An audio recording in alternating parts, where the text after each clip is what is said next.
Invincible Season 3 has wrapped up, and what a season. I don't know about you guys, but for me personally, it was probably the show's strongest, both in terms of quality and power, as this season has kind of shaken up the scaling chain and truly separated itself from the comics in that regard. So why not take the two most widely praised episodes, being the last two, and kind of fuse them together for this matchup based video. So today, I'm going to be tackling the question, what if Conquest arrived a day earlier, probably around day 3 of the Viltrumite War, just in time to come into contact with the surviving Mark variants. People like Viltrum Mark, Mohawk Mark, Sinister Mark, those guys. Let's say that during this point in time, he comes during the circle scene, and Conquest just kills Angstrom off rip, by proxy, leaving the variant Mark stranded on this destroyed planet. Obviously now at this point enraged, they're gonna lunge at Conquest, inciting a final battle that will determine the fate of the world. And let's just stick to this question, Conquest versus the variant Marks. I'm not gonna include mainline Mark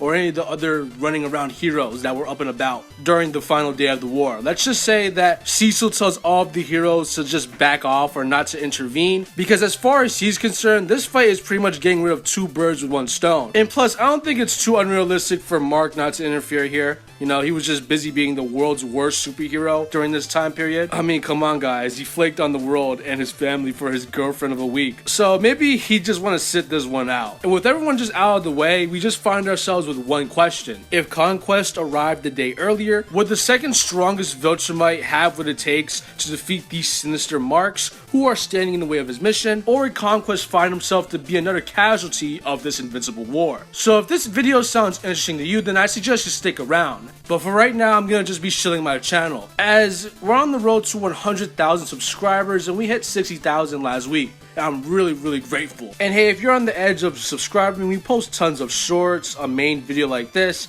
and we even stream now, so if you ever want to talk to me personally, I stream every now and then. And if you're old here, thank you once again for your continued support. Whether you just subscribed yesterday or you've been here since my first video, thank you for the support. It's incredible. But with that shameless plug out the way, and I mean shameless, subscribe, let's get into the topic that you clicked the video to find out. I think it's the most appropriate to start off by talking about what Conquest is up against. So I'm going to be starting off by talking about the alternate Marks. I also want to say that for the most part, this video is going to be utilizing the animated scaling chain, and I won't really be diving into comics until the end, because some of you guys might have missed this, but the comic and the show have different scaling chains. So there's no point in really saying that, you know, Conquest or an alternate Mark does this later in the comic, hence they would blah blah blah blah blah, you know, the semantics of that. Because even people who are close to Robert Kirkman have stated that the show is essentially his second draft and it's a whole new retelling of it. So for the most part, the comic has no real grounds on what I'm about to talk about. I find this line of thinking to be especially ironic because it's an animated difference that really helps us gauge the power of some of these Marks, as it's stated verbatim that some of these guys are not as strong as our mainline Mark. So when power scaling these guys, it's really only what they have in this episode. This was also another reason why I decided to put Conquest on the third day, because there's no point in talking about the fodders that he would one-shot. Like, one of these guys got blown up by Rexplode. You know, I know some of y'all like him, but dying to this rinky-dink blast is not very good, you know? Like, if the Earth heroes were able to defeat some of these guys, there's no point in talking about if Conquest could beat them or not. So with that being said, let's dive into the main 8 Marks by the end of the episode and what scaling chains they bring to the table. So our 8 Marks are Viltrumite Mark, William Mark, Mass Mark, Prison Break Mark, Omni Mark, this random Mark, I don't know how to really call him anything, and last but not least, Sinister Mark. And before anything, I'm just gonna say it straight up. None of these guys are as strong, nor do they scale to the mainline Mark in any substantial manner. And I know what you're thinking, what about Omni Mark or Sinister Mark, who presumably killed the great Nolan? Well, the thing about scaling multiversal variants is that you really can't scale any one of them to their mainline counterparts unless there is sufficient evidence or you have grounds to do so. Like, obviously we have Tobey Maguire Spider-Man and Tom Holland Spider-Man. These are the same character, but that does not mean they have the same scaling chains to the same characters. Like, for example, one of these guys gets clowned on by the Goblin and the other one considers them to be invincible. Oh wait, what? Say that again? But anyways, going back to my Omni-Mark example, this guy presumably beat his version of Omni-Man, but then he tries to fight our mainline Mark and he needs help to really start to do any good damage to him. And he was kind of getting clowned when it was like straight ones. And on top of that, he gets pressed by Reaniman long enough for our characters to escape. Keep in mind, mainline Mark can mow these things down when especially pushed. And this is a guy with like no moral compass, so this is a pretty big anti-feat or indication that not all of these marks are built the same. He's also shown to be comparable to Hood Mark, as there really isn't any power gap when they're both attempting to jump Mark, and that's a guy who can see that mainline Mark would have beaten him if he wasn't like just trying to save the other random combatants. And as for Sinister Mark saying that he beat his dad, that doesn't really scale anywhere because he beat an Omni-Man with no feats, and at this moment in time, there's no objective way to scale Sinister Mark to mainline Mark at all. So that's just a nothing statement, unfortunately. For all we know, he could have been a version of Nolan that Homelander could too. Like,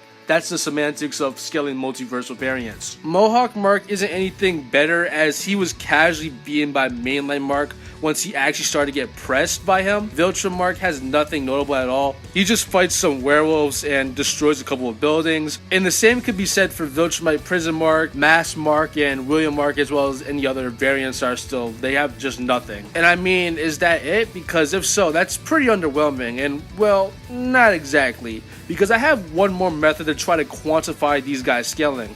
And while I can't directly compare these guys one to one, we can kind of assume how strong they would, seeing as how a lot of these guys are just evil versions of Mark, who either just agreed with Nolan to take over the planet for Viltrum, or they just became crazy the second they got their powers for whatever reason. So I think that would make them relative to season 1 to 2 Mark. You know, this is a guy who's just gotten his powers, so I would imagine, you know, these guys are in a similar situation. They got their powers and they're just doing bad with it. So for all of our remaining Mark variants, just imagine that these guys should be relative to the version of Invincible who boxed Thula on Thraxa, except more bloodlusted and having no moral compass. So, you know, that's kind of decent, I guess. That would make them like average Viltrumite level. But even granting them this benefit of the doubt scaling chain, that would not mean they scale to our mainline Mark at all. Because Invincible, as of currently, is only as strong as he is due to his off-screen training that Cecil directly helped him with. And that resulted with Invincible becoming 2.4 times stronger than something that the evil Crash Out Marks would at best scale relative to. Like, just think about it. Why would any of the Cecils of their independent dimensions help any one of them to become stronger? So that's a pretty neat headcanon that I got to really assert why these guys are weak compared to the mainline Mark, because he's just stronger than them. Like, we can quantify it 2.4 times. And keep in mind, that's a gauge that Cecil's people got off of, you know, him just lifting weights. And Mark is a guy who just objectively performs better feats of strength when mentally focused or extremely passionate in whatever fight he's in. So with that being said, I think that's as good a time as any to dive into Conquest and what he single-handedly brings to the table.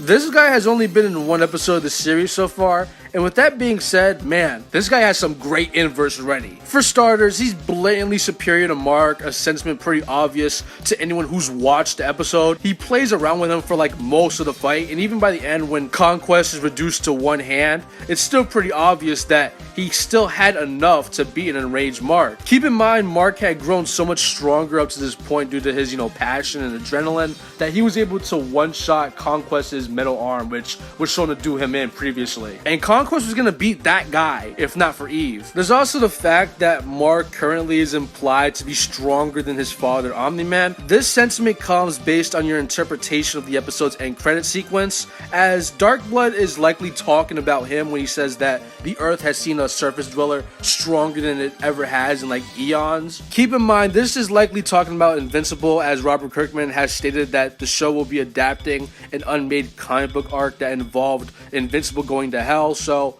you know, them talking about bringing the strongest surface dweller to the underworld, that's probably Mark. There's also the fact that, you know, in the 18 years he was active during, you know, Nolan just being Omni-Man, he did not make that sentiment. He didn't say that. It's pretty telling to me that he's only just now having this conversation after, you know, Mark beat Conquest. But if you don't buy that, there's also the fact that in the animated continuity at least, Conquest is just objectively stronger than Omni-Man.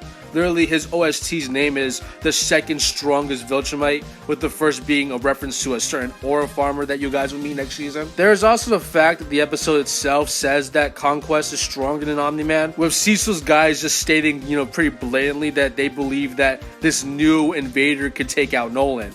Keep in mind, this isn't an initial situation where they only have a gauge of her holding back and just toying with Mark. Cecil's people should know extensively about Nolan's capabilities, as he was an active hero on Earth for 2 decades. Mark states that he almost died multiple times trying to save the Earth. And in terms of things that we know objectively, these are the same people who knew what pressed Nolan and what could, whether that was just utilizing giant monsters, Reaniman, lasers. Heck, these guys also nursed an unconscious Nolan back to health after, his extreme diff fight with the Guardian. So they know how to beat him, theoretically. Whether they can replicate that, that's the whole point of the show. But they have a good idea of how to knock Nolan out. And they said that a Conquest who was playing around with Mark was stronger. Conquest himself states that all of the Viltrumites are scared of him, so that should also presumably include Nolan. So yeah, Conquest scales above mainline Nolan by a pretty considerable amount, like while he's playing. And that's pretty much it. It's not a lot, but it's very impressive stuff. So with that being said, is it quite enough to take on the 8 multiversal marks? Let's get into the semantics of that. So yeah, Conquest kind of mauls these guys, and ironically, the alternate marks have virtually no scaling, and the scaling they do have is pretty mediocre. Like, the 2 marks that do have scaling to our mainline mark get low diffed by them when it's like 1v1s, whereas Conquest was just dragging out our mainline mark and was still gonna beat him even after he became like much more bloodlusted. And if you think that's headcanon, it's visually shown, and Mark even states it himself at the end of the episode. So I would have died without you. And plus, the best I could really gauge any of the marks who didn't have any feats is that they would be relative to a season 2 mark who is 2.4 times weaker than the one that Conquest was just beating up. And that would mean that these guys are all like Anissa victims, which is kind of insane work. I want to point out how that's just me being generous once again. If they have no feats, no scaling, that's the fact of the matter. They just have nothing, Like in the comic, for example, I know I said I wouldn't bring it up. There was unironically a variant of Mark who got beat to death by Brit. So that's a building level Mark, by the way, that existed in this multiverse. We even saw one of the marks get laid out by this rinky-dink explosion. So, like, I can't insert anything, to be honest. So with that being said, let's head on to the comics to see if their future scaling gets, a little bit better. Because spoilers, they come back. And to be honest, it's just more nothing. For those of you guys who don't know, the marks eventually become, cannibals, resorting to eating each other just to survive in this barren wasteland of a dimension. And Sinister Mark does show relativity to a Mark who did kill Conquest, but once again, it was pretty apparent to me that Mark wasn't really trying to fight, and he was not nearly as passionate as he was as to when he killed Conquest. And remember, the situation is, could Conquest survive or soul the, Mark War? And the cannibal Sinister Mark says that they all got stronger just by, eating each other and having to fight amongst each other as well. So low-key, this doesn't scale to the situation that I started the video talking about. And if we're going to just go to the comic version of the Invincible War, I'm pretty sure he scales to like one of them, but he just doesn't come into contact with any other marks throughout the, duration of the issue. Like that whole, sequence where it was Mark and Eve fighting the 2 marks, that's filler. That wasn't in the comic. So if anything, Conquest just slams even harder if we use the comic lore. So yeah, with that being said, Conquest would destroy these 8 mark variants. Low diff. And yeah, that was today's video. I tried to change it up a bit. A lot of you guys say that I hate Invincible due to all the spite that I put the verse up against, and I don't hate it. So I figured that I would change it up and do an inverse video. And I think it was pretty interesting. It's a topic that a lot of people were talking about, and I think that I got it right. But if you don't think I did, be sure to comment your thoughts down below. And if you agree with me, be sure to let me know, because it tells me that you like my opinions and, you just want to see more videos in this style. And if you want to see more videos like this, the best way is to support the video, whether that's liking it, sharing it, blah, blah, blah. Y'all know the semantics of all that. But with that being said, I'm also going to be streaming today, so if you want to get my response in real time, that's the best way to do it. I think I'm going to play some type of game today. I'm not sure. I should have a thumbnail on screen. So if you want to talk to me, and have it to be a one-to-one conversation, whether it be about this video, my favorite color, blah, blah, blah, then be sure to tune into the stream, as, it's pretty fun. But if you're not interested in that, it's okay, because as always, I'll come back next week with a new video. But until then, be sure to stay big, G fans. See you next week.